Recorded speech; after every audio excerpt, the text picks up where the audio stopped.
Hola, ¿qué tal? Muy buenas noches a todos. Bienvenidos nuevamente a otro programa aquí en la Changada Radio del Callejón de los Relatos. Un gusto el estar con ustedes en este principio de semana. Feliz lunes para todos, en cualquier parte que nos estén escuchando.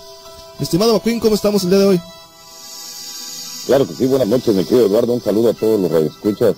Bienvenidos a todos ustedes a su programa, el Callejón de los Relatos.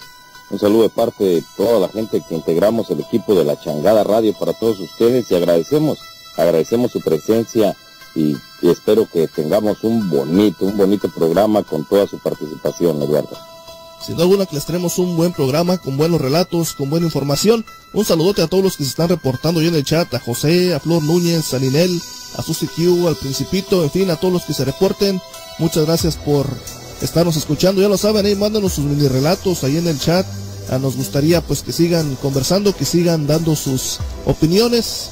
Teléfono en cabina 804-410-4040, 804-410-4040. McQueen, por ahí pues comentábamos la semana pasada que ibas a traer más bien dicho información acerca de un tiempo muy triste, ¿no? De lo de la Inquisición.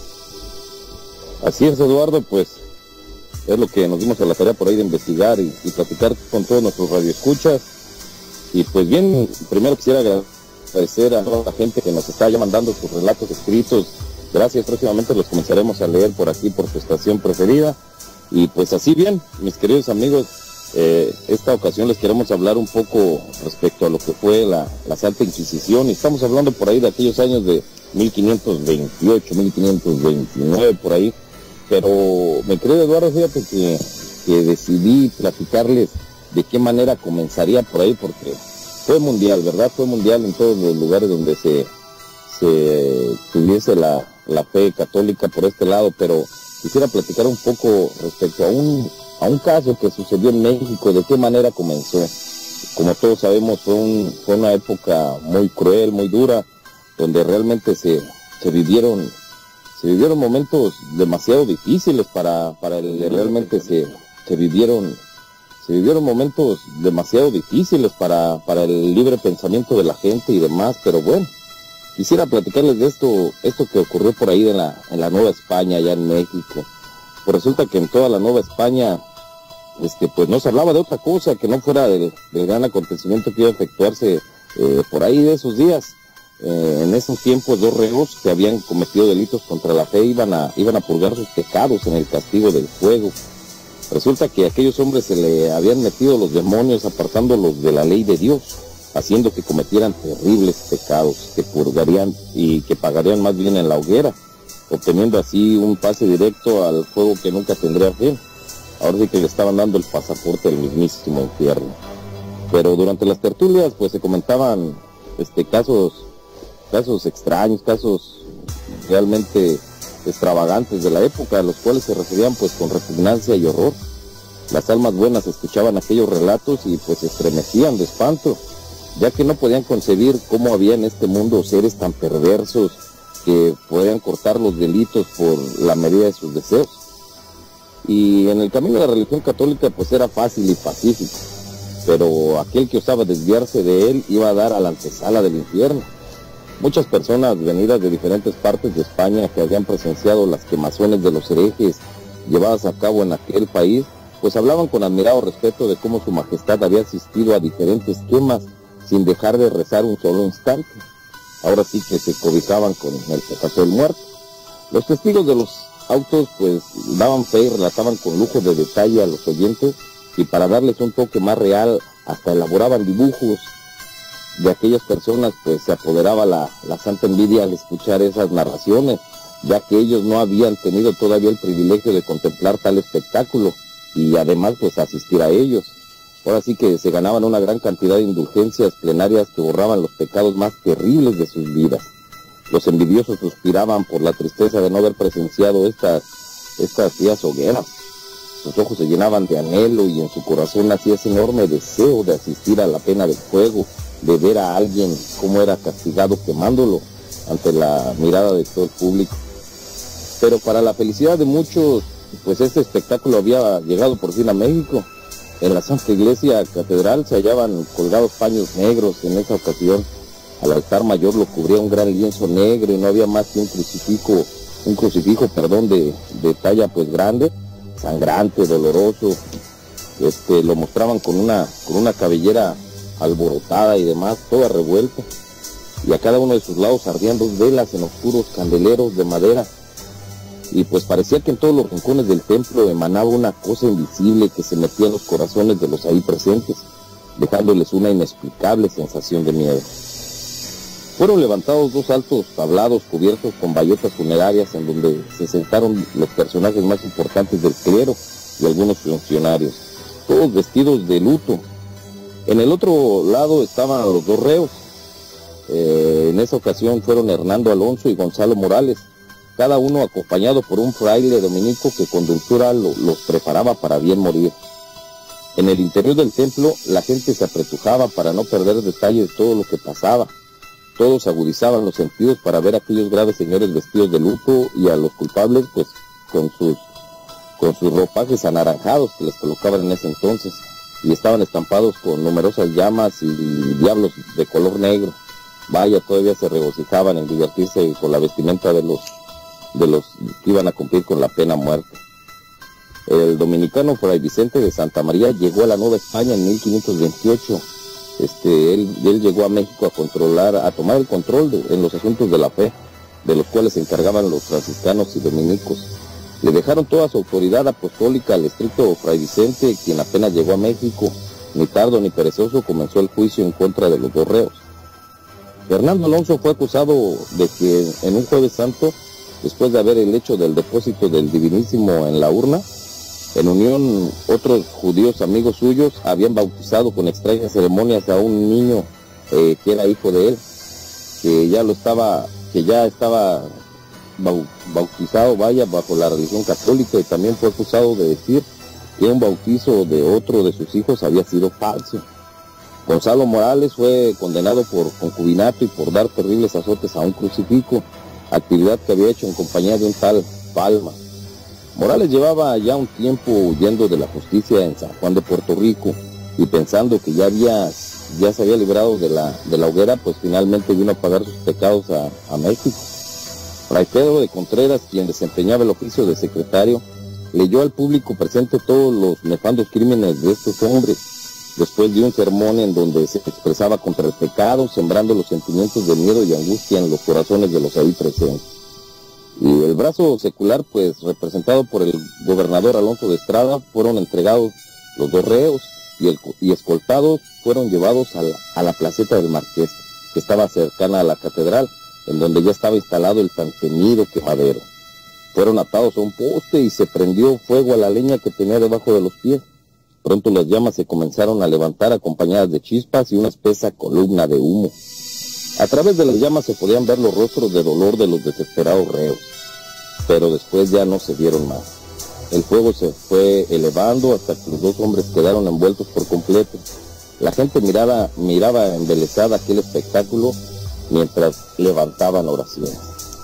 Ahora sí que mientras disfrutaban de cómo asesinaban a gente que era culpada por ahora sí que pecados, no tan graves, y al estar viendo cómo los asesinaban, cómo los mataban, cómo los torturaban, se la vivían rezando.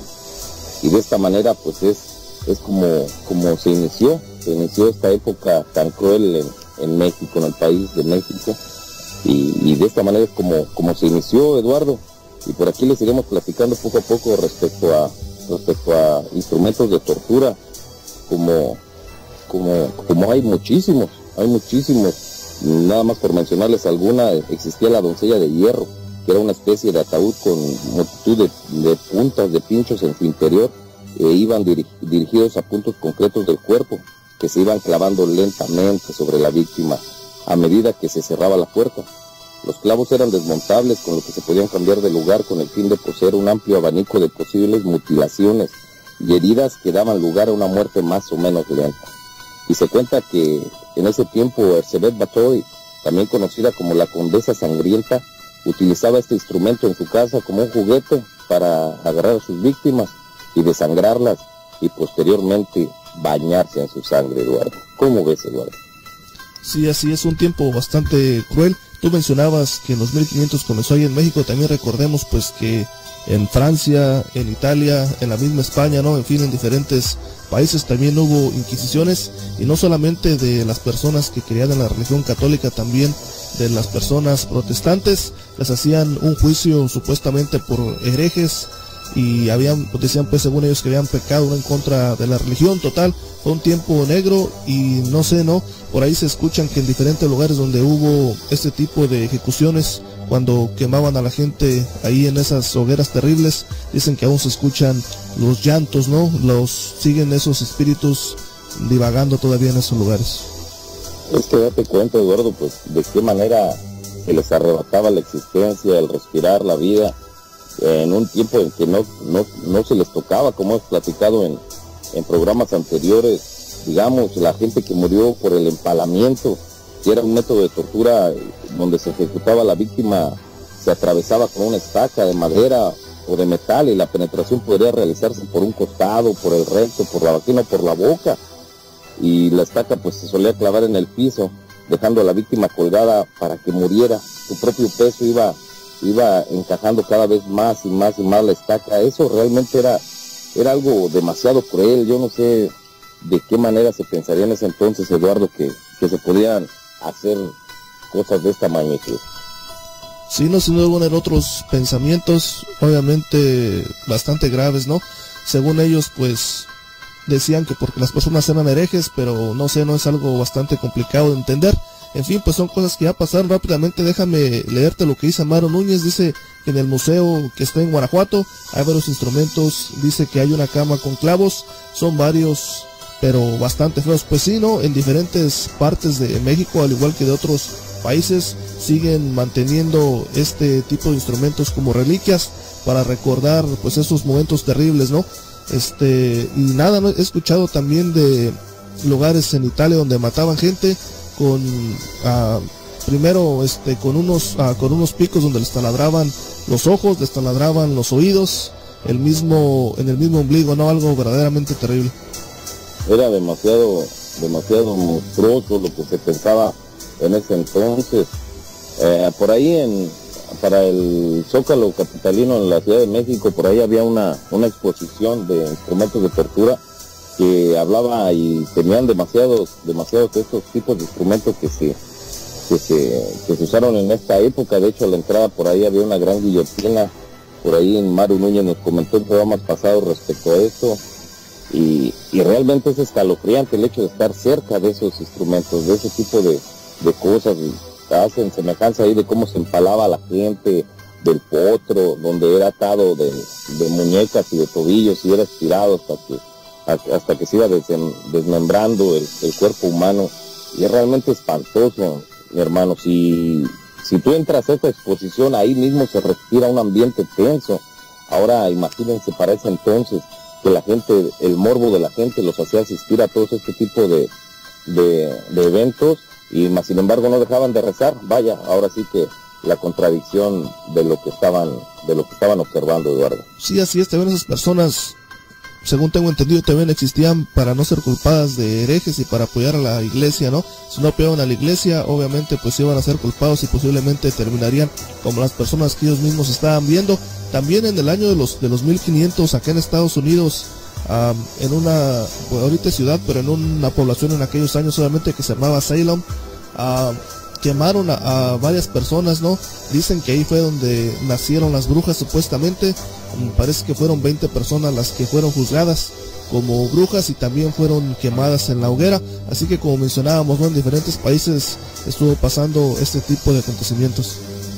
Vaya que era espantoso todo lo que sucedía en ese entonces, Eduardo, que por el hecho hay una narración de una donde se le fueron aplastados sus pulgares, y con todo y uñas y de todos los dedos de la mano de un personaje que vivió en ese entonces, por el simple hecho de contradecir de que Dios no era el rey de los cielos, sino era del universo. Al decir esto y no estar de acuerdo a algún sacerdote que era el que estaba diciendo la contraparte, se le condenó, y en ese momento fue arrestado y salió ante la mirada de la gente a que le fueran aplastadas estas partes de su cuerpo. Realmente era un eran de una idea demasiado cruel, demasiado fría y calculadora, pero caray, pero ni hablar. Aprovechando por eso, le mandamos un abrazo por ahí a mi amigo Eliseo, mi querido Cheo, que está escuchándonos por ahí con toda su gente y su cuadrilla de oreros. Un abrazo por ahí para Eduardo Zetter y para Karina. Mario Núñez, gracias por estar con nosotros. Continuamos en... Así un saludo para todos ellos, y ya lo saben, pues invitamos a las personas del chat, ya escucharon la información que nos trajo McQueen, para que ustedes también comenten, nos digan sus puntos de vista. Igual si ustedes saben alguna historia acerca de la Inquisición o algo que ustedes hayan escuchado, pues sería importante que ustedes la comentaran ahí en el chat. Por mientras de eso, vamos a escuchar el primer relato de Alberto. Alberto nos comentó lo que le sucedió en su casa cuando él estaba viviendo en Guaymas. Después de esto, estaremos comentando el relato.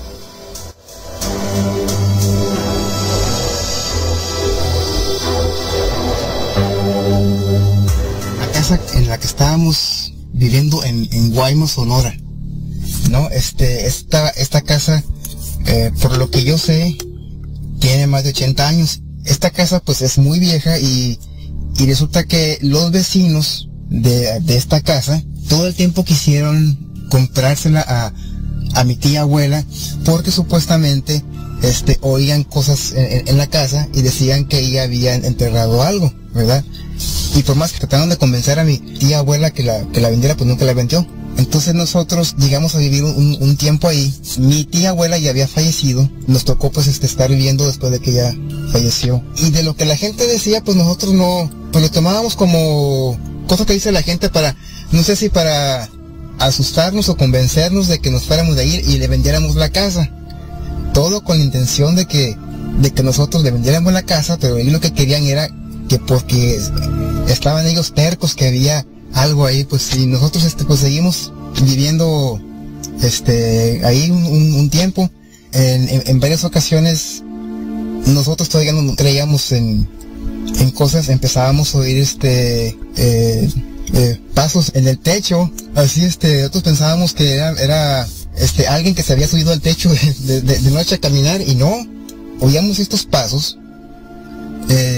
La lámina no crujía como si alguien estuviera en el techo, simplemente se oían pasos de alguien que usaba botas, y nosotros decíamos, bueno, ¿esto qué? ¿Por qué el que pasa no acaba de pasar? Y nunca acaba de pasar el que estaba caminando. Decíamos, ¿qué pasa aquí?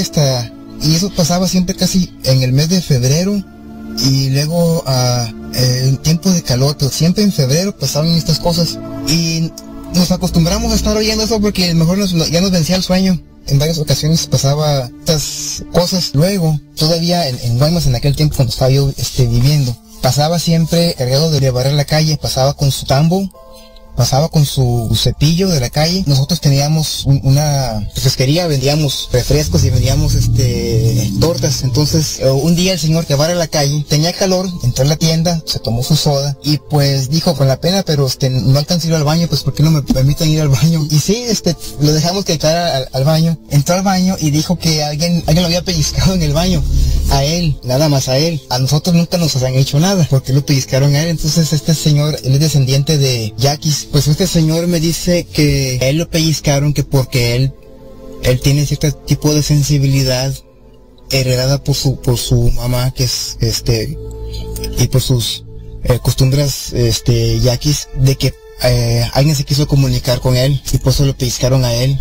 Entonces él dijo que era que porque había algo en el patio. Pues total, agarró una piedrita, la amarró de un hilo, se comenzó justamente a buscar, guiándose por la piedrita por todo el patio, hasta que escogió él un lugar donde supuestamente la piedra lo estaba guiando. Pues si quieren, dijo, escarben aquí algo, pues, escarbamos, tratando de a ver si era cierto lo que decía el señor, y lo único que habíamos sacado de ahí eran pedazos como de vajilla o de tazas chinas, o platos chinos, y como canicas y pedazos así como de vidrio, pero eran o de botella, pero era vidrio viejo, pues. Y también había pedazos de hueso, no eran ni de perro ni de gato, y tampoco eran de vaca, eran huesos de persona. Entonces le dije, mira lo que sacamos, mira, ¿qué es esto? Son huesos me dijo que eran huesos de un niño. ¿verdad? Y nosotros quedamos así, medio preocupados. Dije, ¿qué habrá aquí en el patio aquí que provoca todo esto? Cada que, por ejemplo, en el mismo patio hacíamos un agujero para sembrar una planta, salían pedacitos como si alguien hubiera agarrado una taza o esos platos, esos de saucers que le dicen, los hubiera quebrado así adrede con canicas y los hubiera desparramado por todo el patio. No sabemos qué significa eso. Esta casa mi tía abuela la adquirió como en 1920, ¿no? Guaymas es muy conocido porque dicen que en Guaymas llegaban muchos piratas a enterrar sus tesoros cuando todavía Guaymas no era la ciudad que es ahorita. En el centro de Guaymas, antes el mar llegaba mucho más adentro de lo que ahora es. En la ciudad de Guaymas, en el tiempo de principios de 1900, había una colonia de chinos, ¿verdad? Y como ustedes saben, los chinos tienen otra forma de trabajar, son muy trabajadores, son muy disciplinados, y comenzaron a prosperar mucho hasta que vinieron los problemas del tiempo de la revolución. En aquellos tiempos pues nadie tenía la confianza con su dinero en el banco. A los chinos, algunos estaban como ilegales en el país, pero estaban viviendo en Guaymas. No sé bajo qué condiciones que pasaron. Total de que a los chinos les echaban la culpa de que hubo una epidemia de fiebre amarilla en Guaymas, fuerte, en principios del 1900, y trataron de sacarlos por las buenas, pero ellos habían invertido su dinero y tiempo en Guaymas y acabaron, pues en el tiempo de la revolución los sacaron a la fuerza. Y no sé en realidad qué pasó en esos términos, porque al igual que en esa casa, en la casa de las islas, de los alrededores, las cosas son parecidas, pues las casas están hechas del mismo material, así de adobe. Pasan casi siempre las mismas circunstancias, y no quizás como en la casa en la que estábamos viviendo, pero es casi la misma circunstancias que pues así alrededor. Entonces no sabemos si es porque en ese lugar donde estaba la casa ahorita ubicada, estuvieron viviendo ahí chinos, ¿verdad? Y por esconderse del gobierno, lo que sea, hayan pasado cosas que no estuvieran muy bien, ¿verdad? Y pasan cosas así. Entonces no sabemos realmente qué significa cuando, por ejemplo, alguien entierra o desparrama pedazos de vajilla o de tazas así de porcelana, y porcelana buena, pues, pero se ve que era porcelana extranjera, pues la quiebran con canicas y la desparraman en el patio, porque cada que plantábamos algo, pues salían estas cosas, y no sabemos si alguien supiera qué significa o qué se puede hacer en estos casos.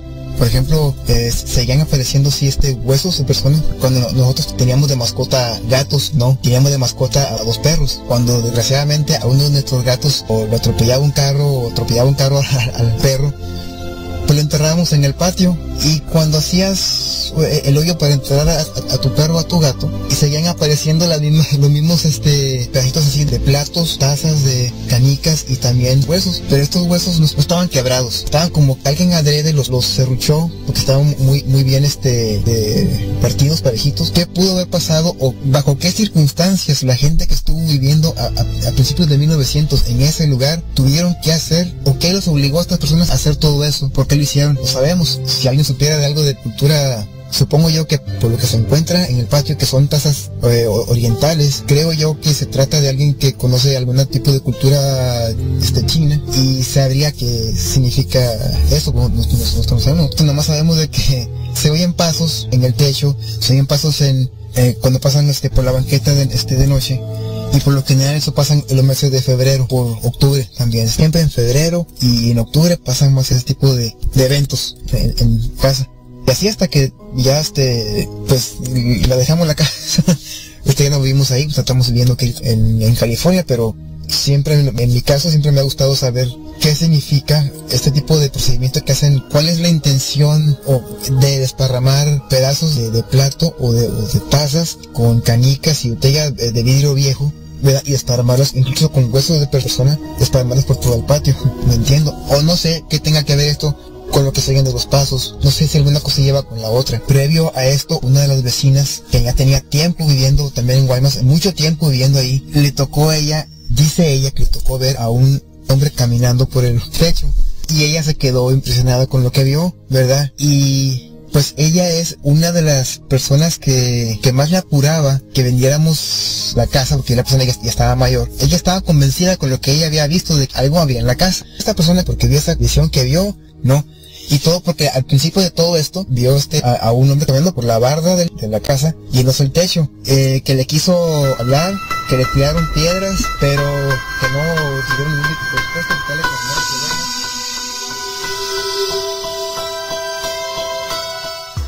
Bueno, pues ahí escuchábamos el relato de Alberto, donde mencionaba pues que ahí en su casa se veían ciertas cosas. Todo eso ahorita lo estaremos comentando rápidamente. Pues vamos a ver lo que dice la gente aquí en el chat. Por ejemplo, UCQ dice que una forma de tortura era la bota, donde hacían una bota de madera y la ponían al preso y la iban apretando con torniquetes hasta que le quebraban el hueso. Caramba, tremendo.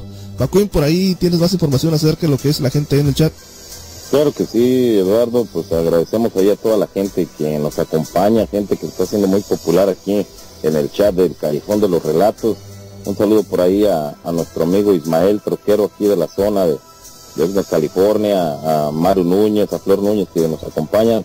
Por ahí un abrazo a mi prima Karina que nos acompaña, muchas gracias Karina, a Ninel, por aquí por ejemplo Principito o Sociolog que nos platica algo. Nos platica que hay una leyenda muy famosa en México, que es la de la mulata de Córdoba, y dice que un obispo se enamoró de una mulata, y como ella se negó a corresponderle, pues él la acusó de brujería, y mandó a que la encerraran en el fortín de San Juan de Ulúa, muy famoso por ahí, donde la torturarían la Santa Inquisición para hacer que aceptara su pacto con el diablo. Un día cuando su carcelero fue por ella, para llevarla a la sala de tortura, lo que pude observar es que la mulata había hecho un dibujo en la pared donde se reflejaba él mismo. Fíjate que esto me recuerda a Eduardo, gracias a Sociologs por hacernos tu escrito, pero esto me recuerda de que en aquellos entonces, Eduardo, se torturaba a la gente para que de alguna manera atestaran su relación en contra de Dios o en favor del diablo. Se les torturaba de tal manera para que declararan que en realidad amaban al diablo, y se les decía después de que si morían antes de confesar, era porque se lo merecían, era porque realmente tenían pacto con el diablo, y si confesaban, de todos modos se les asesinaba, se les mataba para que fueran perdonados sus pecados. Ahora sí que no había salida de este estilo de torturas y de esta época. De todos modos tenían que morir de una u otra forma para así satisfacer el morbo del espectáculo que se mostraba al público, Eduardo. Sí, así es, fue algo terrible.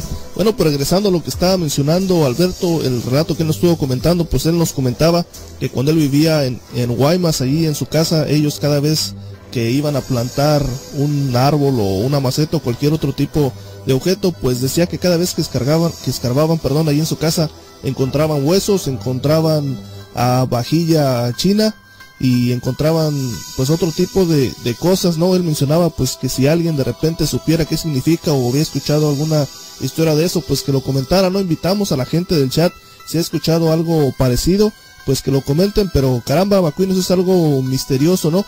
Él mencionaba pues que en un tiempo ahí en el mismo Guaymas vivía gente de China, gente que quiso llegar hasta San Francisco en el tiempo de el Gold Rush que le comentaban los americanos, y pues en vez de llegar a San Francisco llegaron ahí a Guaymas, llegaron a California y ahí se establecieron, ¿no?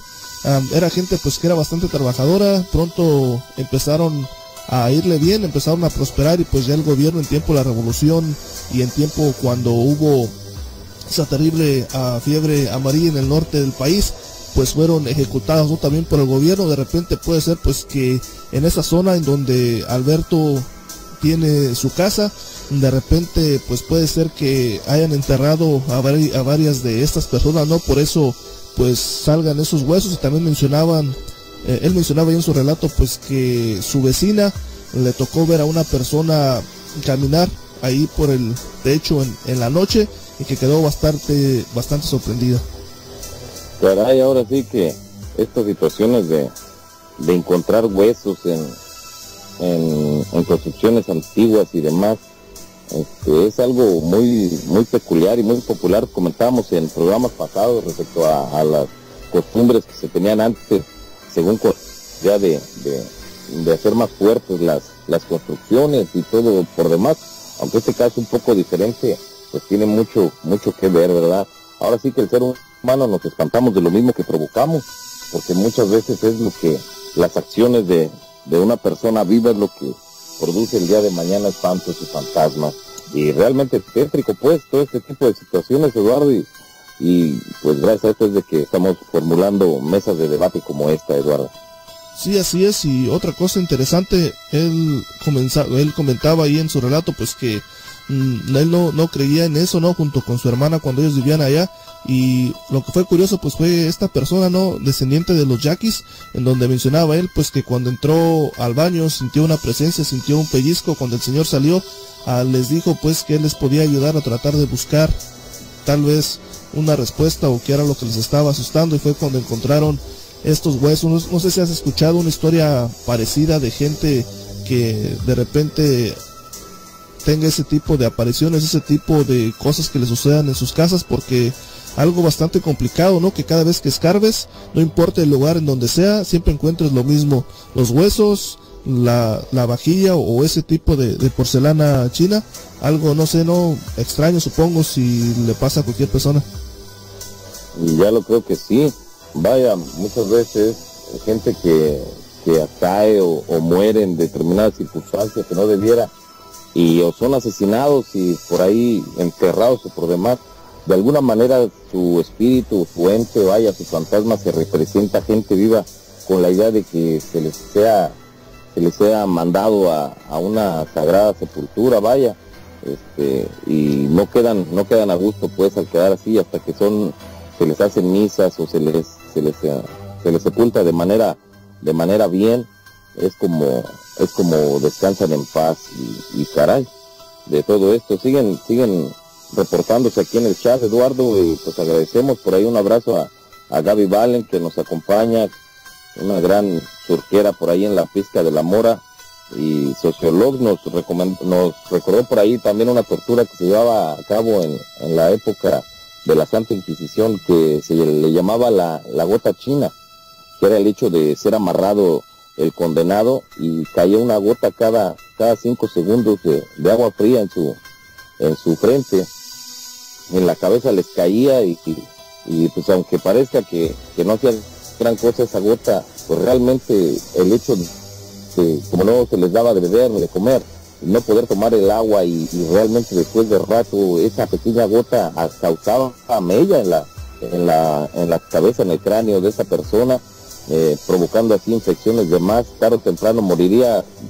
ya que un paro cardíaco se realizaría después por el hecho de la desesperación y la incertidumbre de estar sintiendo esta gota. Pues gracias a todos los que nos siguen acompañando en el chat, síganos escribiendo por ahí. Recuerden que también contamos con nuestros portales personales, por ahí de Eduardo Cachú y su servidor Víctor Macuín, por ahí, y Víctor García es el muro, y pues seguimos aquí con ustedes, Eduardo. Así es, también recordándoles pues que manden sus relatos a promociones@lachangadaradio.com, promociones@lachangadaradio.com, y todas las personas que gusten llamarnos. El teléfono en cabina es el 804-410-4040, 804-410-4040. Bueno, pues vámonos con otro relato. Hace un par de programas, mi estimado McQueen, recuerdas que estabas hablando, o dándonos información más bien dicho, acerca del estado de Guanajuato. Pues ahora me encontré ahí en el internet un relato que se me hace bastante interesante. Es acerca del jinete sin cabeza, y dicen pues que esto sucedió ahí en Hidalgo. Quiero que lo escuchen, quiero que la gente del chat pues nos dé sus comentarios. Vamos a escucharlo y regresamos.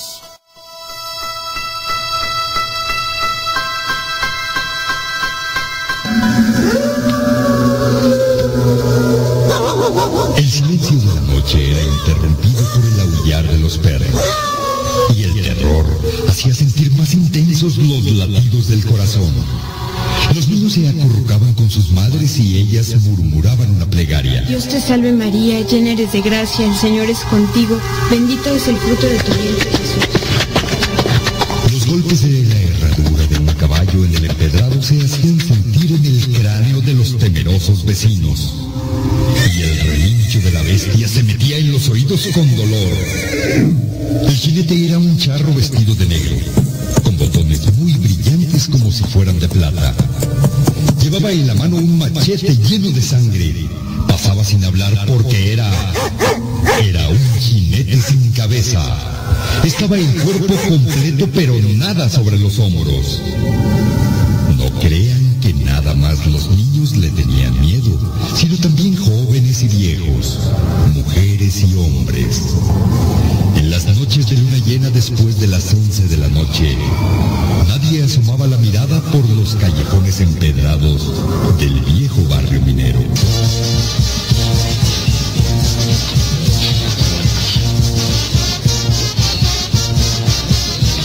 Los dueños de las pulquerías se daban prisa para echar afuera a los parroquianos antes de la hora fatal. Sirve la otra y ya. Ya es hora de irse. Voy a cerrar. Al salir, caminaban su borrachera canturreando y dando traspiés. Caro pagaban su parranda, pues ellos mismos decían: ¿verdad de Dios? Vi un hombre sin cabeza. Hasta la borrachera se les bajaba cuando escuchaban un lastimero lamento.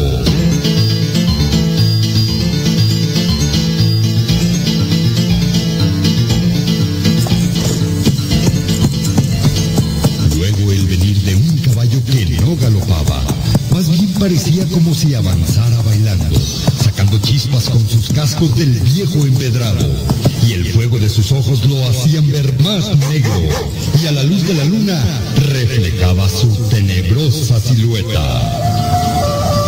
Esto sucedía desde a principios de siglo, o quizá desde mucho tiempo atrás, en las calles de Observatorio en el barrio de La Palma. Muchos fueron testigos.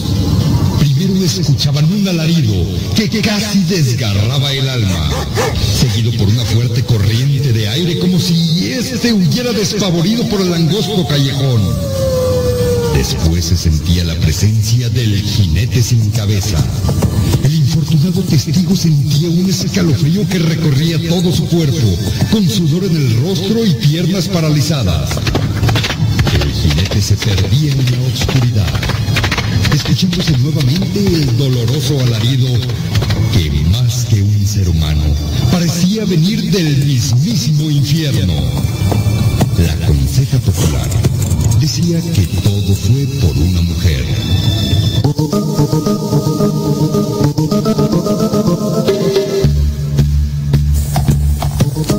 Una noche de luna llena, el jinete enamorado encontró a su rival ante la ventana de su amada.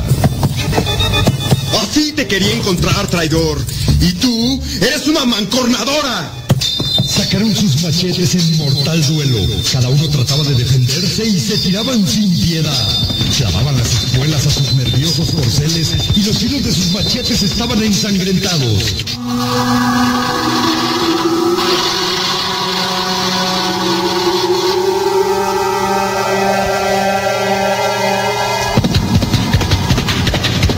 Después, el rival, mortalmente herido, desapareció en la noche.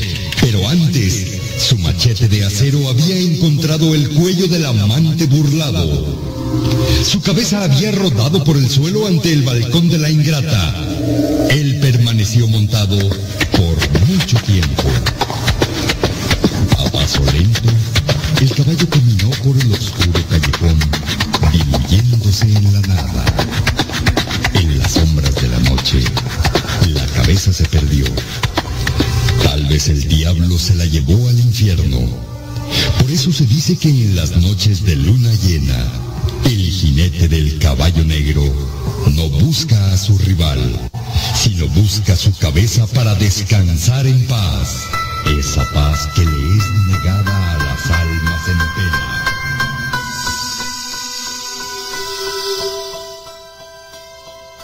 Bueno, pues ahí escuchamos el relato McQueen acerca del jinete sin cabeza. Como escuchaste, se escucha... Este relato es bastante viejo y en todos los estados de la República hay esa historia, ¿no?, acerca de esta persona que un día fue a platicar con la nueva y la encontró con otra persona, tuvieron una pelea, le tumbaron la cabeza a esta persona, entonces dicen pues que ahorita está buscando aún su cabeza, ¿no? Y muchas personas dicen pues que han escuchado y que han visto a este ente. Inclusive recuerdo que en el segundo programa, si la memoria no me falla, nos mandaron un relato, ¿no?, acerca de esta persona donde escuchó una risa, salió a la calle y nada más alcanzó a ver pues a un caballo, ¿no?, y a una figura que iba arriba, pero no le vio bien la figura cómo se veía, pero sí recuerda la risa y sí recuerda pues recuerda el ruido que es el caballo. Intrigante Eduardo, y de hecho escalofriante el hecho de imaginar que anda la pena, anda el alma en pena de este personaje, pues buscando su cabeza que fue cercenada de mala manera y pues de igual manera muriendo donde no tenía, y es mundial, hay muchas versiones mundiales respecto a esta historia, pero vaya que no dan ganas de encontrarse por ahí o escuchar el correr de un caballo y te imaginas el hecho de observar que ese ánima va sin cabeza, vaya, aún más tétrico por ahí, que no solamente que son fantasmas, sino incompleto, vaya, pero caray, y sí nos pusieron por aquí algo por ahí de esos programas respecto al jinete sin cabeza, nuestros queridos amigos que nos acompañan en el chat, vaya, mencionados como Gran Carla, un gran saludo por ahí a Carla que está con nosotros, y quisiera mandarle un gran abrazo, Eduardo, un gran saludo con mucho cariño por ahí a Esmeralda, nuestra amiga que ha estado desde el primer programa con nosotros. Esmeralda, muchas gracias por permanecer como fiel radio escucha a La Changada Radio. Por ahí ella es urquera ahí en la pista de la Mora, a aquel lado de Pozol, y tiene su cuadrilla de pescadores. Un abrazo, Esmeralda, gracias por estar con nosotros, y pues continuamos, Pachu, con esto. Sí, así es, pues un saludo a todos los que nos están sintonizando, todos los que están por ahí entrando al chat. Recuerden, para que manden sus relatos, es promociones@lachangadaradio.com, promociones@lachangadaradio.com. Un saludote también para Sam, que nos está sintonizando, y un saludote también para Dani. Dani es el productor, el que se encarga de poner toda la información en la página y también poner ahí pues todo lo que tiene que ver con los podcasts, ¿no? La verdad que hace un gran trabajo. Muchas gracias, Dani. Bueno, mi estimado, pues regresando a este relato del jinete, también algo parecido a esta historia, inclusive es una película, creo que en el 99 o 2000, si la memoria no me falla, una película que se llamó Sleepy Hollow aquí en los Estados Unidos, en donde pues también mencionaba, ¿no?, acerca de este espíritu que salía de las profundidades del infierno a buscar a personas, ¿no? También aquí en los Estados Unidos se escucha esa historia, no nada más en nuestros países latinoamericanos. Usualmente las historias vienen de nuestros países latinoamericanos, pero en esta ocasión también pues aquí han escuchado algo acerca de eso. Y sí, es muy mencionado por estos lados del continente, que para los tiempos de Halloween, y gente que vive apartada de ciudades, vaya, en zonas rurales, es de mucho temor, como comentaba, se escuchara por ahí el andar de un caballo, porque tienen miedo a que sea la aparición de este ente, de este espíritu, de ese espantoso fantasma que sería el jinete sin cabeza. Es una de las grandes leyendas que hay a nivel mundial, y aunque parezca y en determinadas películas lo hagan de manera cómica, pues realmente no creo que sea nada agradable el hecho de contemplar a este fantasma, Eduardo. No, sin duda alguna que no. Yo escuché un relato en una ocasión acerca de este mismo ente, en donde la persona que estuvo comentando mencionaba que ella estaba sola en su casa aproximadamente como a las 2 de la madrugada, que no se podía dormir. De repente escuchó ya recordé, era Yasmín la que nos mandó ese relato. Bueno, pues de repente escuchó como Yasmín esa carcajada. La señora salió, decía que vivía en la orilla del pueblo, junto a un puente. Decía que desde el puente lograba divisar pues a alguien en un caballo. No veía exactamente la figura de la persona, simplemente veía el caballo, y decía que alrededor